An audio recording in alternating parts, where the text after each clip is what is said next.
Fala pessoal, sejam todos bem-vindos a mais um vídeo aqui do NF Futebol. Seguinte dia de Fluminense e Boca Juniors, final da Libertadores 2023. Vamos falar sobre esse jogo e sobre todos os números que cercam a campanha de Fluminense e Boca Juniors ao longo dessa competição. Seguinte, eu resolvi manter o caso fora, o mando de campo, além da análise por estilo de jogo, que é, no caso da Libertadores ou competições eliminatórias, que é a fase eliminatória, basicamente. Ou seja, você já tem os dados ali de como as equipes foram ao longo da fase eliminatória e você tem os dados de mando de campo que pegam fase de grupo mais fase eliminatória. Aí, Iago, por que você resolveu manter o mando de campo? Porque o Fluminense joga no Maracanã. Então, assim, você tem uma vantagem estratégica, você tem menos viagem para fazer, em tese, você tem um calendário que vai propiciar você fazer viagens internas do seu país, não uma viagem internacional. São coisas que podem pesar a mão para um lado ou para o outro, obviamente, tá? Além de você ter conhecimento de campo, adaptação mais fácil, uma série de coisas. Então, vamos ao seguinte. Por estilo de jogo, e aí temos o estilo aí 61 a 50, ou seja, 11 pontos de overall de vantagem para o Fluminense. Já começamos dessa forma. Vantagem é grande e é do Fluminense, tá? Pela campanha que fez até o momento. E a gente vai tentar entender como funcionará o jogo a partir dos dados de estilo de jogo, que é o que está aí embaixo, tá? Por estilo de jogo, você tende a ter o Fluminense com mais posse, até aí nada que surpreenda nenhum dos que estão me assistindo nesse exato momento, e aí quando você vai para a progressão, um empate entre as duas equipes. O que isso quer dizer? Uma equipe depende do passe de fato para progredir em campo, a outra equipe o passe é mais longo. Então eu consigo fazer passes mais longos ou situações de condução maior de bola para conseguir progredir. Ou seja, eu tenho uma forma diferente de progredir, mas que gera o mesmo resultado de progressão em algum momento, tá? Então você começa a entender essa organização das duas equipes através disso. Então uma tem mais passe, a outra já equilibra na progressão. Quando você vai para a recuperação, para pressionar para recuperar, ao longo dessa fase eliminatória, quem melhor fez isso foi o Boca Juniors. Então o Boca Juniors pressiona e recupera bem essa bola e ataca rápido. O Fluminense pressiona, recupera a bola, a diferença não é grande entre os critérios, pressiona, recupera essa bola e aí mantém essa bola para progredir.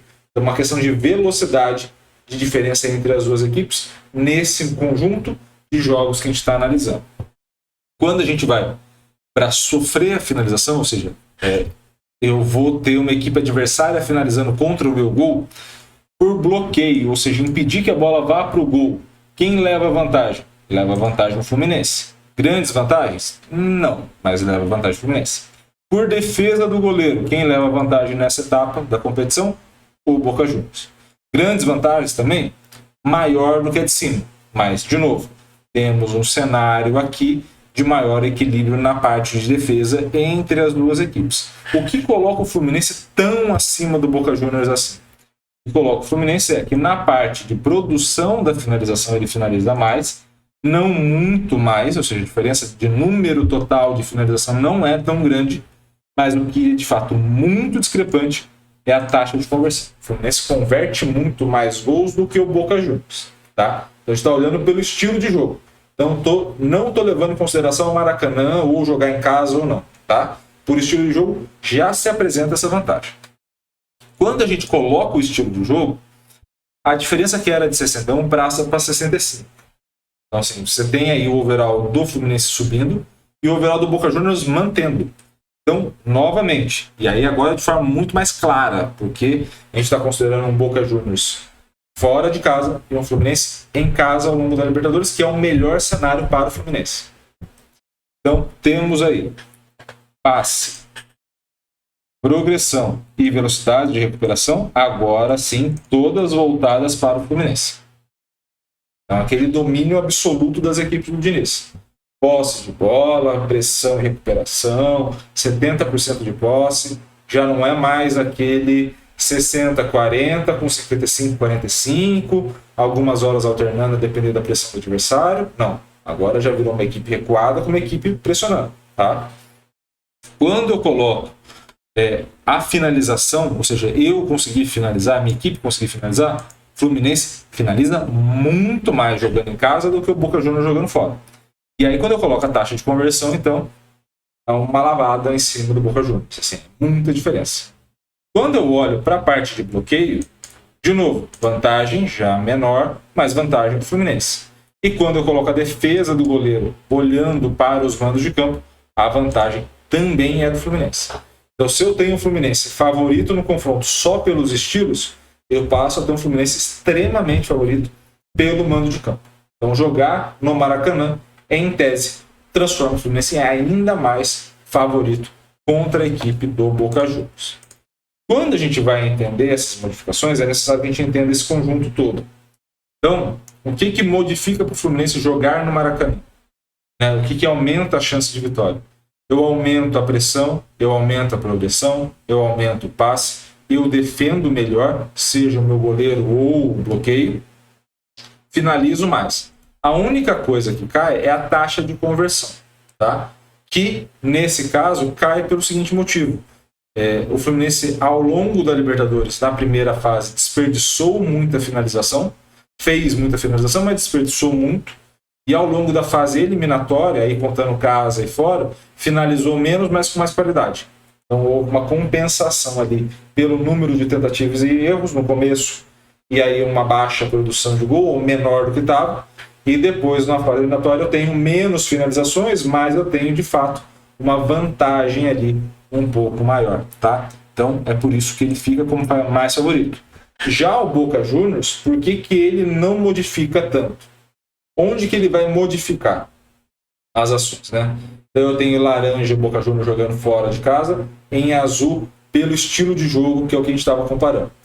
Eu tenho o Boca Juniors jogando fora de casa com menos finalizações, menos passes, menos progressão, menos velocidade de recuperação. Então eu recuo todo mundo, tá? Quando eu recuo todo mundo, em tese, o que vai acontecer para o Boca Juniors?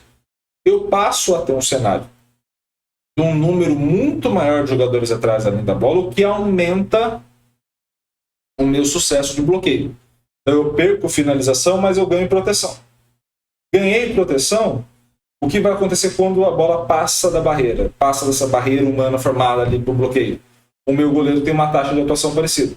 E na hora de finalizar, eu diminuo a minha qualidade também? Não, eu mantenho a minha qualidade. A questão para mim é número de tentativas. Então eu diminuo a tentativa de um lado, aumento o bloqueio do outro, um compensa o outro e a nota fica exatamente igual, tá? Por isso que não tem uma alteração de overall do Boca Juniors, mas há um acréscimo de overall para a equipe do Fluminense. Quando a gente vai entender essa equipe, vamos tentar entender quais são os pontos mais fortes da equipe do Fluminense e quais são os pontos mais fortes da equipe do Boca, pontos mais fracos ou mais frágeis da equipe do Fluminense, pontos mais fracos ou mais frágeis da equipe do Boca Juniors. Temos o seguinte: Fábio, grande ponto forte ao longo dessa Libertadores, tá? Um dos grandes pontos fortes. Se a gente considerar o Guga, né? E aí eu estava considerando o Guga como titular, ou o Guga ou o Samuel Xavier, você vai ter, de fato, um grande cenário aqui positivo, tá? Quando você passa a considerar Nino, Felipe Melo e Alexander, tá? Você passa a ter esse trio aqui como um ponto forte, tá? E aí o ponto mais frágil nesse cenário seria justamente Felipe Melo. Quando você vai para o meio-campo, você pode ter o Marcelo como meio-campo, André e Ganso. E aí você tem o Ganso como ponto um pouco mais frágil dessa equipe. No ataque, o trio de ataque está muito bem. Então não tem pontos ali a serem ressaltados. Quando você vai automaticamente observar essa equipe, tirando o Alexander, passando o Marcelo para a lateral e colocando o John Kennedy passa a ser o ponto mais frágil do ataque, o Ganso, ponto ainda mais frágil do meio campo, e na defesa, justamente, Felipe Melo ainda continua sendo. Beleza? Aí, no caso, você substitui o Guga para o Samuel Xavier é um ponto forte, tá? Aqui eu estou considerando o Guga por conta do último jogo. Mas se a gente considera o Samuel Xavier, você passa a considerar um grande jogador ali e que supre bem a função. Tá? Estou considerando as mesmas funções que foram contra o Inter no último jogo. Tá? Quando a gente coloca a equipe do Boca Juniors, é necessário a gente entender os pontos fortes e fracos dessa equipe. Goleiro, ponto forte. Zagueiros, pontos não tão fortes assim. Aqui já começa um pouco mais de fragilidade. Onde vão estar os pontos fortes de defesa do Boca? Nas laterais. Então, talvez aqui o Advíncula e o Fabra deem mais trabalho para Arias e Keno do que necessariamente o Valentini e o Figal vão dar trabalho para John Kennedy e Cano. Tá? Então, são esses os pontos que a gente vai ter de encaixe ali. Quando você vai para o meio-campo, os dois meio-campistas têm um nível equilibrado. O Barco jogando pela esquerda vai muito bem, olho nesse menino. E pela direita você tem um ponto um pouco mais fragilizado com o Medina, se considerar as duas pontas, tá? Então aqui é muito mais alguém que vai voltar para marcar uma possível subida do Advíncula. E o Barco, aí sim, ele faz esse movimento de linha de fundo, de aproximação. No ataque, o Merentiel mais corre, ocupa espaço do que exatamente vai fazer um grande efeito. E o Cavani também não vem vivendo grande fase no Boca Juniors. Ah, Iago, mas ele marcou o gol contra o Palmeiras. Eu sei. Mas dentro do estilo de jogo do Boca Juniors, a tendência é não sair um volume de gols alto. Então, assim, se o Fluminense faz um primeiro gol, ele aumenta muito a chance de vitória. Se o Boca faz o primeiro gol, ele aumenta a chance de empate. Então, foi aquilo que a gente falou na análise contra o Palmeiras, tá? No último jogo da semifinal. Quando a gente for para a análise dessa equipe organizada, né, e aí o preenchimento do espaço do campo, o que você passa a ver do Fluminense? Aí com o Alexander e com o Marcelo, tá? Você tem aí os dois nessa primeira imagem. Você passa a ter uma ocupação muito mais à lateral, uma saída de jogo mais equilibrada. Então você constrói muito bem com Felipe Melo, Nino, Samuel Xavier e Alexander. Você passa a ter um apoio no meio-campo muito maior com o André, Marcelo e Ganso. E aí você constrói essa jogada muito mais pela sua defesa, com mais apoios, para poder sair com Arias e com o Keno. Então você passa a sair com os dois, e aí os dois vão te dar profundidade para você construir essas jogadas e dar maior chance de chegar ao último terço do campo. Tá? Quando você joga mais com o John Kennedy, joga o Marcelo para a esquerda, né? Joga o Marcelo para fazer essa lateral esquerda, você passa a ter de fato ainda uma organização maior. O grande detalhe é que você perde força nesse meio campo na hora de saída. Então, se o Boca for uma equipe que pressione bastante, acontecerá mais ou menos o que aconteceu contra o Red Bull Bragantino. Né? Você tem um encaixe de marcação, e aí falta mais um cara de meio campo. E aí, quando faltar esse cara, a outra equipe tende a equilibrar um pouco mais a posse, tende a pressionar um pouco mais e forçar mais erros. Tá? Então, esse é o ponto mais negativo. Se tiver o John Kennedy, qual que é o ponto positivo? Você tem mais um cara para você encontrar essa linha de passe. Então você constrói essa jogada na defesa, se você conseguir. Subiu até a linha do meio campo, você passa a ter dois caras para um lado e dois caras para o outro. Você passa a ter o Arias e o Keno mais abertos. Então eles vão receber esse passe e dar amplitude para vocês. E aí a linha de passe entre os laterais e os zagueiros, quem vai fazer é o Cano e o John Kennedy. Então assim, você tem pontos positivos se você conseguir subir essa linha. Se você tiver dificuldade nessa marcação-pressão do adversário, se ele fizer, aí a vantagem com o Marcelo e o Alexander é mais garantia. Tá? Já a equipe do Boca, você vai ter quase que uma falta de preenchimento da área adversária. Se você olhar bem a imagem aí, o azul, a tonalidade mais forte de azul, está no meio campo.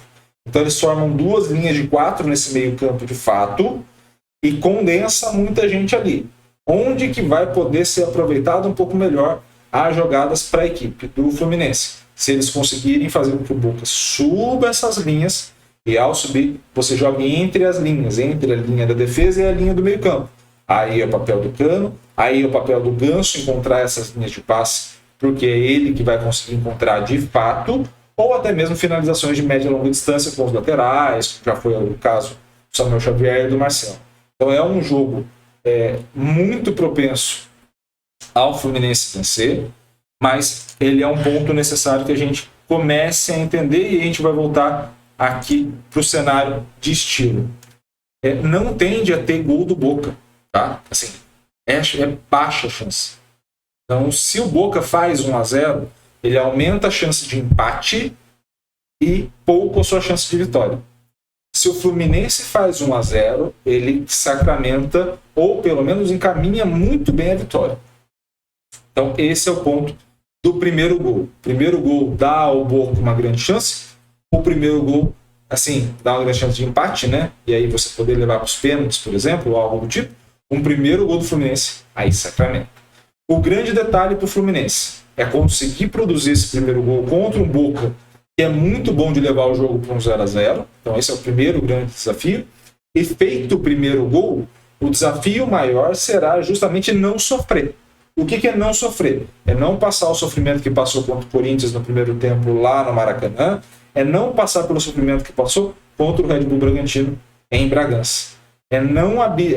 Não é abdicar de jogar, mas é jogar com melhor estratégia, é jogar de acordo com aquilo que o jogo pede, mais do que aquilo que eu queira impor ao jogo, tá? É mais ouvir o jogo, digamos assim, do que se fazer ouvir para o jogo, tá bom? Então essa é a análise de Fluminense e Boca Juniors, beleza? Vídeo um pouquinho mais longo, mas é final da Libertadores, vale a pena, tá bom? Espero muito que vocês tenham gostado já desse vídeo. Gostou? Curta, comente, compartilhe esse vídeo com o máximo de gente. E é claro, se inscreva no canal e ative o sininho para receber todas as notificações. Um grande abraço a todos, obrigado pelo carinho e pela audiência e valeu, até a próxima.